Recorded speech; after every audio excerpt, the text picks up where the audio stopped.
கர்த்தருக்கு ஸ்தோத்திரம். இந்த நாள் தேன்துளி நிகழ்ச்சியிலே உங்களை நான் மீண்டும் சந்திப்பதில் அதிக மகிழ்ச்சி அடைகிறேன். இந்த நாளில் கூட உயிர் தெழுந்த ஆண்டவர் செய்ததான ஒரு மகத்துவமான ஒரு காரியத்தை நாம் பார்க்க போகிறோம். அவர் இந்த நேரத்தில் அவருடைய சீஷர்களிலே ஒருவரான தோமா அந்த இடத்துல இயேசு வந்த பொழுது அவர் இல்லை. அந்த நேரத்தில் இயேசுவை நாங்கள் கண்டோம், கர்த்தரை கண்டோம் என்று அவர்கள் அறிக்கை செய்த பொழுது தோமா என்ன சொன்னார் தெரியுங்களா? நான் விசுவாசிக்க மாட்டேன். நான் அவரை என்னுடைய கண்களாலே நேரே பார்த்து என் கைகளை அவருடைய காயங்களிலே போட்டால் ஒழிய நான் விசுவாசிக்க மாட்டேன். அவர் உயிர் தெழுந்தார் என்பதை நான் நம்ப மாட்டேன் என்று அவர் அந்த நேரத்தில் சொன்னார். அவருக்கு பாருங்க, விசுவாச குறைவுள்ளவராக இருந்தார்.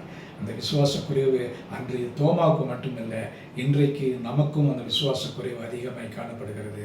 அநேக வேளைகளில் நான் உன்னுடைய தேவன், நான் உன்னோடு கூட இருக்கிறேன், உனக்கு ஆறுதல் சொல்கிறேன், நான் உன்னை கையப்படுத்தி வழிநடத்துகிறேன் என்று எவ்வளவு சொன்னாலும் கூட இயேசுவை நாம் முழுவதுமாக நம்பாமல் அவரை நாம் பின்பற்றாமல் இருக்கிறோம். ஆண்டவருக்கு அதிக துக்கத்தையும் கொடுக்கக்கூடியதாக இருக்கும். ஆனால் கிறிஸ்துவுக்குள் பிரியமானவர்களே, நாம் தோமாவை போல் இல்லாமல் நாம் விசுவாசிக்கிறவர்களாய் காணுவோம். அப்படி இருப்போம் என்று சொன்னால் நிச்சயமாகவே நாம் ஆசீர்வதிக்கப்பட்டவர்களாய் இருப்போம். நல்ல ஆண்டவரே, உம்மை நன்றியோடு துதிக்கிறோம், ஸ்தோத்திரிக்கிறோம். ஆண்டவரே, உம்மை தோமா காணவில்லை. ஆண்டவரே, அவர் உம்மை கண்டுதான் விசுவாசிப்பேன் என்று சொன்னார். அப்படிப்பட்ட நிலை எங்களுக்கு இல்லாதபடிக்கு நாங்கள் உண்மை பார்த்ததில்லை. நாங்கள் உண்மை வேதத்தில் தான் அறிந்திருக்கிறோம். நீர் ஜீவிக்கிறீர், இன்றும் எங்களோடு இருக்கிறீர் என்பதை நாங்கள் விசுவாசிக்கிறோம். எங்களுடைய விசுவாசத்தை நீங்கள் அதிகரிக்க வேண்டுமா ஜெபிக்கிறேன். மீட்பர் இயேசுவின் நாமத்தில் ஜெபிக்கிறேன் நல்ல பிதாவே. ஆமென், ஆமென்.